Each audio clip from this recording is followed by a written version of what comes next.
Dare devil Born Again season 2 complete করলাম। Last এপিসোডটা অর্থাৎ 8 নম্বর এপিসোডটা স্ট্রিম করে গেছে। তো যারা এখনো পর্যন্ত দেখা শুরু করেননি, যারা লাস্ট এপিসোডে ওয়েট করেছিলেন, তারা দেখা শুরু করে দিন। তো আমার কাছে সিরিজটা কিরকম লাগলো, তো দেখুন, যেটা আমরা দেখতে পাচ্ছি এটা হচ্ছে যে এবারে ফিস্ক সে শহরের মেয়র হয়ে গেছে। এবার সে চাইছে যে সে তার ক্ষমতা, সে তার পলিটিক্যাল পাওয়ারকে কাজে লাগিয়ে এই যে ভিজিল্যান্টি যে সার্ভিস সেটাকে সে লিগালি শেষ করতে যাচ্ছে। কারণ সে পাবলিককে এটাই বোঝাচ্ছে, এটাই বুঝে সে ম্যানিপুলেট করতে চাইছে যে ভিজিল্যান্টি সার্ভিস হচ্ছে আইন বিরুদ্ধ, তারা হচ্ছে সমাজের পক্ষে তারা ক্ষতিকারক, এটা তারা বলছে। অ্যাকচুয়ালি ব্যাপারটা হচ্ছে যেহেতু ডেড ডেভিলের সঙ্গে তার একটা শত্রুতা রয়েছে, তার একটা পার্সোনাল এজেন্ডা রয়েছে, তো সেই এজেন্ডাটাকে সে তার পলিটিক্যাল পাওয়ারের মধ্যে কাজে লাগাচ্ছে। ফলে কি হচ্ছে, এই যে ম্যাট মার্ডক যে ডেয়ারডেভিল আর কি, তো এবারে তার একটা অস্তিত্ব সংকটে আসছে। তো এর পরবর্তী কি হচ্ছে, এটাই হচ্ছে সিরিজটার মেন থিম। এবারে যদি আপনি খুব ভালো করে নোটিস করে দেখেন তাহলে দেখবেন যে এবারে সিজনটা কিন্তু অনেক বেশি হচ্ছে পলিটিক্যাল, এবং সেখানে যে লড়াইটা চলে এই ফিস্ক আর ম্যাটের মধ্যে বা ডেয়ারডেভিলের মধ্যে, সেই লড়াইটা কিন্তু কোনো ওই যে হ্যান্ড ট্যান্ড কম্ব্যাট হচ্ছে বা একদম মাস লেভেলের অ্যাকশন আছে, যদি ডেভিল মাস সিরিজ ওরমভাবে নাই আর কি, ঠিক আছে, সেরকম কিছু অ্যাকশনে তা নাই, কিন্তু এই লড়াইটা হচ্ছে অনেক বেশি স্ট্র্যাটেজিক।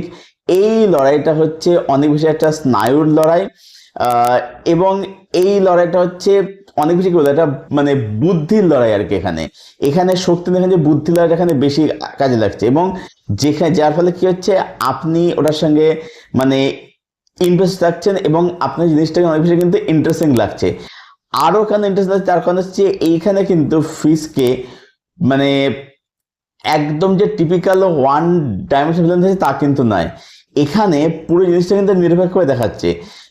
এখানে ফিসকে আপনি একটা ভালো নর্মাল দিক দেখতে পাবেন যে মানে তারও একটা পরিবার রয়েছে বা তারও প্রিয়জন রয়েছে, সেটা আপনি এখানে দেখতে পাবেন। যার ফলে কি হবে, আপনি কিন্তু মানে ফিস যে ক্যারেক্টারটা, আপনি তার প্রতি কিন্তু ইন্টারেস্টেড কিন্তু ফিল করবেন।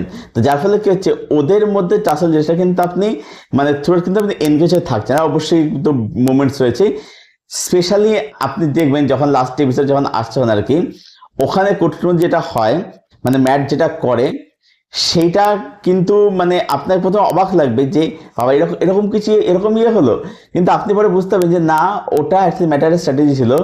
এবং সিরিজটা যেভাবে শেষ হচ্ছে সেটা আমি বলবো যে অনেক বেশি জাস্টিফাইড, সেটা অনেক বেশি লজিক্যাল, এবং সেটা অনেক বেশি নিরপেক্ষ।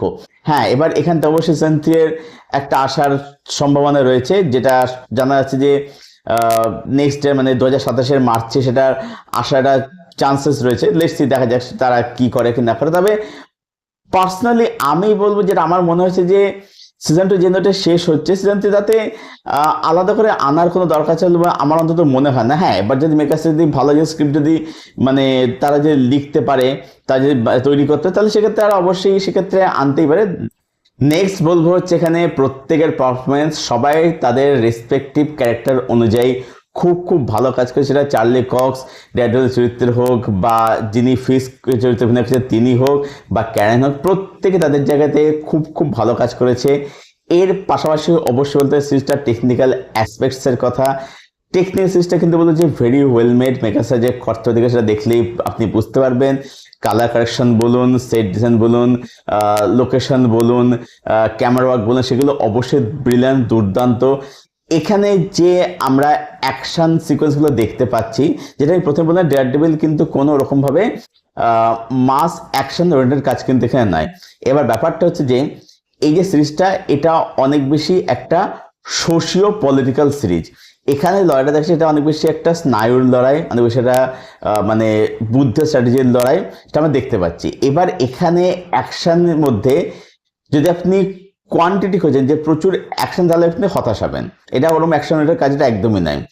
কিন্তু আপনি যদি অ্যাকশনের মধ্যে কোয়ালিটি খোঁজেন, তাহলে আপনি কিন্তু পুরোপুরি ফুললি 100% আপনি স্যাটিসফাইড হবেন। এবং অ্যাকশন যেভাবে কোরিওগ্রাফ করা হয়েছে, এটা কিন্তু বলবো যে সত্যি কিন্তু দেখবার মতো, দুর্দান্ত, ব্রিলিয়ান্ট। তো সব মিলিয়ে ডেয়ারডেভিল বর্ন সিজন 2 আমার কিন্তু পার্সোনালি খুব ভালো লেগেছে, আমি কাজটা এনজয় করেছি। এবং পার্সোনালি আমি এই ধরনের কাজ দেখতে অনেক বেশি এনজয় করি যে কোনো মাস কাজের থেকে।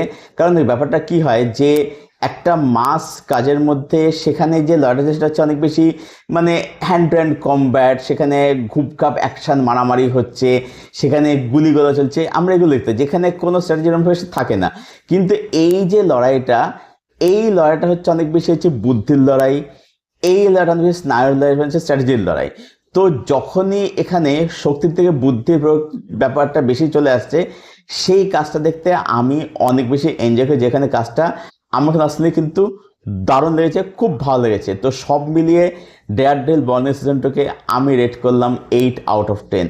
এটাই ছিল আমার রিভিউ মার্ভেলের সিরিজ ডেয়ারডেভিল বর্ন সিজন 2কে কেন্দ্র করে। যারা এখনও দেখা শুরু করেননি, এখন সব এপিসোড স্ট্রিম করে গেছে, তো দেখা শুরু করে দিন এবং দেখে এসে জানাবেন কমেন্ট করে আপনার কাজটা কীরকম হলো, কাজটা আপনারা কতটা এনজয় করলেন। হিন্দির এবং অ্যাভেলেবল আছে, ডাবিংটা বলবো যে বেশ ভালোই হয়েছে। আর যাদের অলরেডি দেখা হয়েছে, যাদের কমপ্লিট হয়েছে দেখা, তো আপনাদের কি ওপিনিয়ন সেটা অবশ্যই কমেন্ট করে আপনার প্রশ্নের উত্তর আমি অবশ্যই দেবো। এবং আপনার এটা মনে হয় যে সিজন 3 আনাটা ঠিক হবে কি হবে না সেটা কমেন্ট করে জানাবেন এবং তার সাথে লজিকটা অবশ্যই দেবেন, সেটা নিয়ে আপনার সঙ্গে আমি আলোচনা করতে আগ্রহে রইলাম। তো চলুন ভিডিও এখানে শেষ করে রাখতে যাচ্ছি, পরবর্তী ভিডিওতে। Till then stay best, keep watching good content.